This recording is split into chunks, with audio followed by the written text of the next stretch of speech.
Retour de l'FC avec notre invité, notre célèbre invité, M. Sidi Napon, qui connaît bien la maison et qui connaît parfaitement le football africain. Sur tout le territoire, vous suivez de près, Sidi? Samy, j'imagine que c'est la même chose pour vous. Hein? Oui, aussi.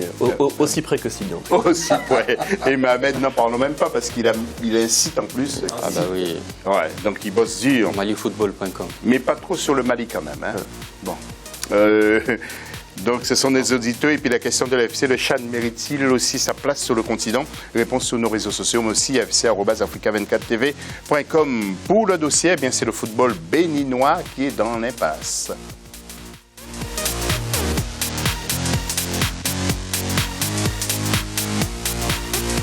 Le football béninois dans l'impasse. Voyons ce sujet préparé par la rédaction d'Africa 24.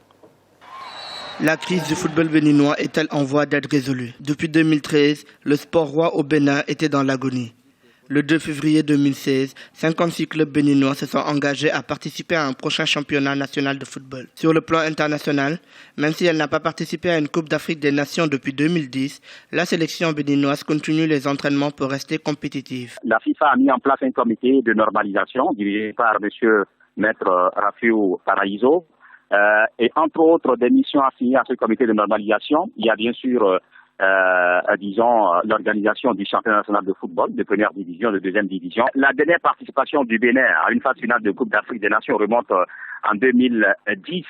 Est-ce qu'il existe une sélection nationale? Je répondrai par oui. On a essayé quand même plus ou moins d'épargner la sélection nationale de la crise au niveau des dirigeants. Il y a une équipe nationale composée beaucoup plus de joueurs qui évoluent à l'extérieur. Face à un public assoiffé du ballon rond, les autorités du football béninois tentent de faire face à la crise qui bloque ses activités. Une feuille de route établie par la Fédération internationale de football amateur, la FIFA, prévoit l'élection de l'équipe dirigeante de la Fédération béninoise de football. Que le public a envie de voir du football, le public a faim du football. Rien qu'à voir un peu ce public-là dans les centres appelés communément les vidéoclubs. Chaque week-end, vous avez des matchs, soit des matchs des championnats européens ou en semaine les matchs de la Ligue des Champions. Et ce public-là, disons, envahit pratiquement les lieux. Le comité de normalisation, comme je l'ai dit tantôt, la FIFA lui a assigné une feuille de route bien établie, entre autres l'organisation du championnat, également l'élection qui est prévue avant, disons, fin mars. C'est autant, disons, de directives qui peut nous donner espoir de voir tout simplement ce football-là sorti de cette crise-là. Selon une source proche de la Ligue professionnelle de football, le championnat de transition béninois pourrait démarrer le 15 février 2016. Après une interruption de 2 ans, l'occasion sera donnée aux joueurs locaux de vivre leur passion, le football. Et nous allons voir le classement de ce championnat qui est arrêté depuis 2015 précisément. Alors, bien entendu, vous voyez le dernier classement qui correspond à la 26e journée, c'est Omnisport qui était en tête et devant Tonnerre et 3e Police. Voilà pour la situation de ce championnat qui, je vous l'ai dit, est arrêté. Sidi Napon, c'est une vraie catastrophe pour le football béninois. Mais c'est vraiment lamentable. Tu te rends compte, à la 26e journée, on arrête le championnat. Jusqu'à présent, ils prennent les joueurs en otage. Et ça, c'est pas sérieux. Tout ça, la plupart du temps, c'est le problème des dirigeants, les égos. Et donc, ils font des analyses sur le football alors qu'ils pénalisent, au fait, les joueurs en question. Eux, ce n'est pas des footballeurs. Et ce n'est pas leur problème de voir que le championnat dure depuis longtemps. Ça, c'est rien pour eux. Mais les joueurs en sortent. Et ça va jouer aussi sur l'équipe nationale du Bénin. En ce moment, ils se qualifient en rien. Et le football gabonais en pétrit. Et c'est pas normal. Ils joueront contre le Soudan Sud le mois prochain, justement pour les qualifications de la CAN 2017. Alors vous, Samy, quel regard avez-vous sur ce football béninois? C'est un peu triste que le football se trouve dans cette situation. C'est une mascarade de football jouée par des gens qui privilégient leur intérêt personnel, puisqu'ils font du mal vraiment au football béninois, puisque de toute façon, même si le championnat reprend, avec quel niveau? À quel niveau va-t-il reprendre? Les joueurs, ils ont fait quoi en attendant? Ils ont tous repris leur vie, il faut bien qu'ils mangent.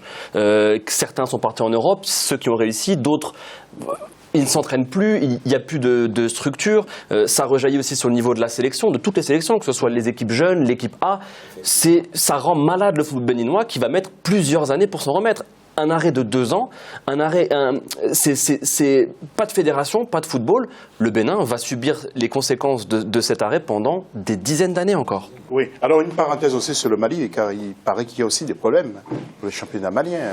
Mohamed. Oui, pour l'instant, le championnat n'a toujours pas débuté parce que l'année dernière c'était compliqué. Il y a des problèmes jusqu'à présent. Il y a des problèmes entre les dirigeants et le syndrome du Bénin guette le Mali, et malheureusement, et du Togo. Et comme on l'a dit, c'est toujours ce problème de dirigeants, d'intérêt,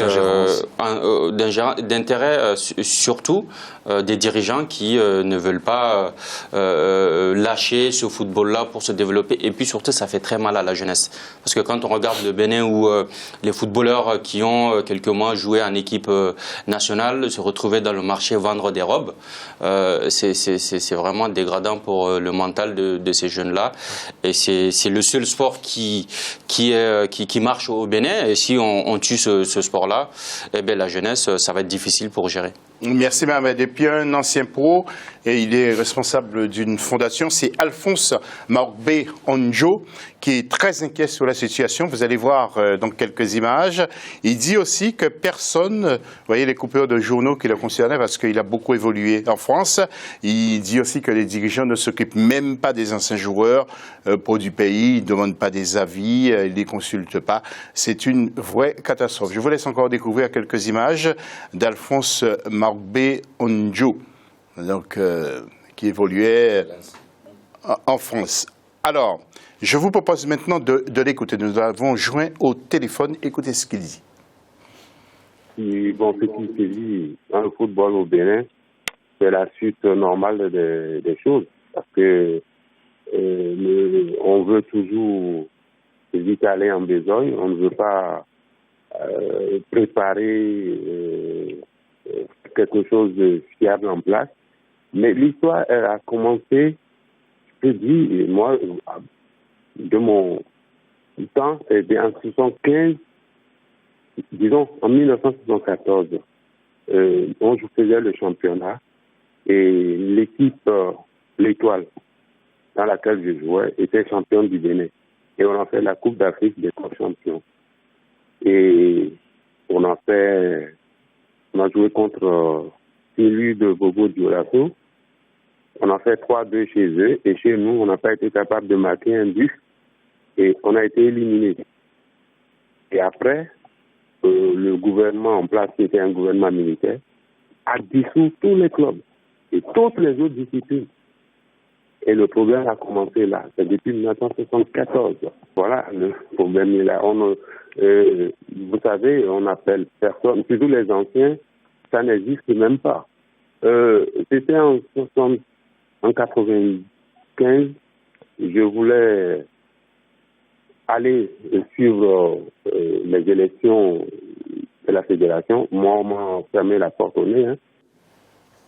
Voilà, donc pour Alphonse Maokbe Onjo. Alors, quelques jours aussi ont marqué, bien sûr, sur le plateau. Tout le monde a vu jouer Cessignon, que nous allons voir en image. Sidi, c'est quelqu'un qui vous a marqué, qui était béninois. On ne voit plus de joueurs de cette race, en quelque sorte. Hein, voilà. Et celui, M. Onjo? Oui, non, je parle de Cessignon. Ah, Cessignon, qui a démarré d'abord à Créteil avant de continuer sur sa lancée. Très grand joueur, il a joué au PSG, c'était un très bon joueur. Et il continue toujours, mais à lui seul, il peut pas. C'est le capitaine de l'équipe du Bénin. Mais en ce moment, il doit se tirer les cheveux parce que normalement, le connaissant, il aime tellement les compétitions. Voir que le Bénin, ça fait plusieurs années qu'ils ne sont pas qualifiés à la CAN, ça fait vraiment mal. Il y a Gariba Abou Maïga aussi, qui a marqué le Bénin. Samy, vous, Cessignon, c'est quelqu'un qui vous a marqué? Maïga, oui, c'est vrai également. que oui, mais c'est triste de se dire que justement, on ne cite que Cessignon depuis 10 ans. C'est dire qu'il n'y a pas eu de relève. Il y a actuellement Rudy Gested, qui est un binational, qui joue pour Aston Villa. Il rentre de temps en temps. C'est un attaquant techniquement pas très fiable, mais grand de la tête, donc c'est bon pour la première ligue. Mais c'est vrai qu'au niveau joueur de bon niveau, le Bénin, à part Cessignon, depuis 10-15 ans, c'est nébuleux, désert, et c'est triste. Et ça prouve que ces crises font du mal encore au football béninois, et pour espérer de grands joueurs, l'avenir ne s'annonce pas très radieux. Autre image, et en même temps nous allons écouter Mohamed. Donc je vous disais qu'Alphonse Margbé Onjo fait un travail considérable, il s'occupe d'un centre de formation, il s'occupe de jeunes. Alors donc encore une fois on va critiquer le terrain, mais c'est comme ça, et ils sont aussi forts, hein, même si il n'y a pas de pelouse quelquefois pour que les jeunes puissent se former. Mohamed, c'est pas un reproche. Il ne faut pas reprocher à l'Afrique d'avoir ce type de terrain. Non, c'est pas la question. Ça n'a pas empêché à des grands joueurs d'évoluer, même si on souhaiterait que tous les jeunes aient les bonnes infrastructures pour évoluer. Mais on se rend compte, surtout dans ces crises-là, c'est qu'il y a toujours des personnes qui sont là, qui se autoproclament gestionnaires du football et qui n'ont aucune base et aucune connaissance. Et ce qui est grave aussi, c'est qu'il y a tous les jeunes sont passionnés par ce sport-là. Ça leur permet de rêver, ça leur permet de s'épanouir. Et finalement, on leur prive de cela aussi, quoi. Donc, finalement, qu'est-ce que la jeunesse pourra faire? C'est ça la question. Alors, on parle de la reprise du championnat le 13 février avec plusieurs clubs qui se sont inscrits. Le CONOR, c'est le comité de normalisation, avait prolongé la date de clôture des inscriptions des clubs où 10 nouvelles équipes, justement, sont officiellement enregistrés. Vous y croyez, quoi, vous? Le Bénin va se qualifier, ça va être dur, hein? Non, ça va être très dur, du temps que ça fait combien d'années ils sont arrêtés sans jouer. Et ce que je rejoins Mohamed, parce que la plupart des dirigeants en Afrique qui se battent pour avoir la tête des fédérations, c'est des gens qui n'ont jamais joué au football.